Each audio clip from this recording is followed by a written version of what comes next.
Hi, and welcome to Brain Bites. Today's topic is actually directly connected to your health, lifestyle, and everyday choices, because understanding the hidden forces shaping our global future really determines how we prepare our families and communities for what might be coming.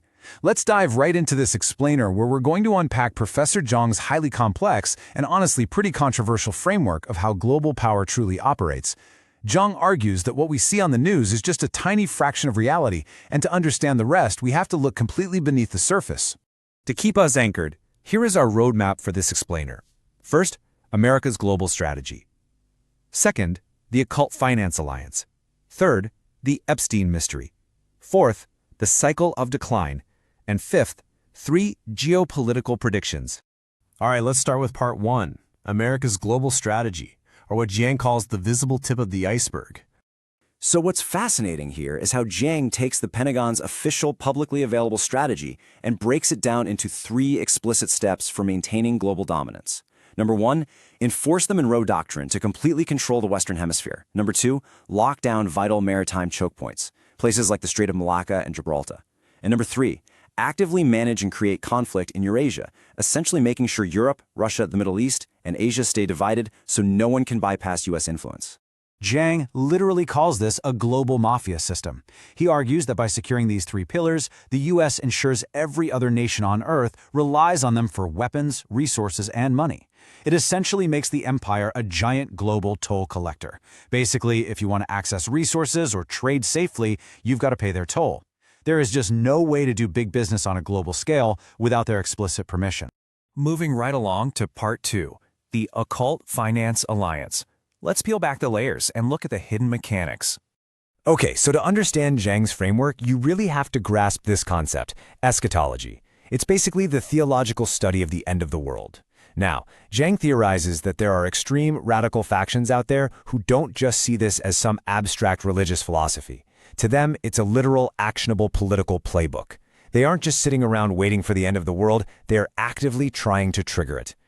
And that brings us to Jiang's most jaw-dropping claim, this symbiotic shadow alliance. On one hand, you have occultists who are driven by eschatology, desperately seeking spiritual end goals to fulfill these divine plans. On the other hand, you have ultra-wealthy financiers who just want material dominance, immortality, and wealth preservation in the physical world. Together, Jiang claims they form this terrifyingly powerful partnership, trading deep universal secrets for limitless capital. It's a bizarre marriage of absolute wealth and radical ideology. Let's move to part 3, the Epstein mystery. This is a historical case study to see how this theoretical alliance actually manifests. Jiang looks at the absolutely baffling timeline of Jeffrey Epstein and asks a very pointed question.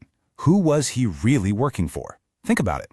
How does a 30-year-old high school math teacher suddenly get into the ultra-elite Trilateral Commission? How does he get total power of attorney over billionaire Les Wexner's massive fortune? Jiang's framework argues that Epstein wasn't some lone wolf mastermind, but actually an intelligence asset cultivated and funded by these exact shadow networks. To explain how this network formed, Jiang traces a historical thread of extreme occultism. He basically maps out a timeline of deep historical trauma that mutated into radical messianic movements. It starts way back with the expulsion of Jews from Spain in 1492, which caused a huge generational crisis of faith. Over centuries, he claims, this trauma evolved, leading to Sabbatai Zevi in 1666, and eventually the emergence of a deeply controversial figure named Jacob Frank in the 18th century. Now, Frank preached a deeply twisted doctrine called redemption by sin. The logic here was that by deliberately committing the worst possible sins and breaking severe social taboos, you could essentially shatter the moral fabric of the world and force God to intervene. Jiang controversially links this dark occult ideology to modern figures like Epstein, arguing that heinous crimes were used as ritualistic blackmail. And while Jiang frames this as an occult tactic to ensure absolute loyalty among the elite, it is absolutely crucial that we don't overlook the unspeakable, very real-world trauma of the victims involved here. Okay, let's zoom back out to the macro level for part 4, the cycle of decline, looking at the structural dominoes. Jiang argues that these shadow networks don't control every single thing, but they basically position themselves to ride the wave of an empire's natural collapse. He lines up these structural dominoes that guarantee a society will fracture from within. It starts with gerontocracy, rule by the elderly, which creates stagnant institutions. That breeds extreme individualism, which shifts the economy into hyper-financialization. That's basically gambling instead of actually building things. Finally, you get elite overproduction, where there are just way too many wealthy, powerful people fighting over a rapidly shrinking pie. And here is the truly terrifying part of his framework. An empire in decline doesn't just quietly step off the world stage. To survive its own internal rot, it lashes out. It forces vassal states into proxy wars, slaps crushing tariffs on everything, and ultimately cannibalizes its very own allies just to keep going. Which leads us right into part 5, 3 geopolitical predictions and the coming collapse.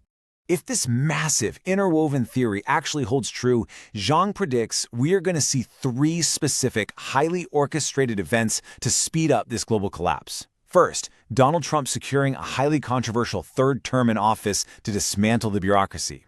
Second, a full-scale United States ground invasion of Iran. And third, the deliberate destruction of the Al-Aqsa Mosque to pave the way for the Third Temple.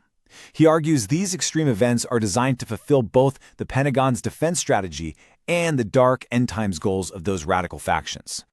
So what does this all mean for us? With Jiang predicting total global chaos over the coming decades, the immediate question becomes, how do you actually position yourself? When the systems we rely on every day begin to fail, what should your choices look like?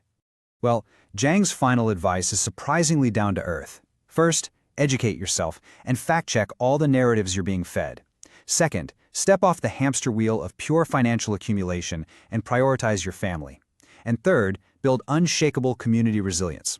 Basically, when the global systems fail and dollars lose their power, a strong, educated, deeply connected community is going to be your absolute superpower. You have to anchor yourself to the people around you.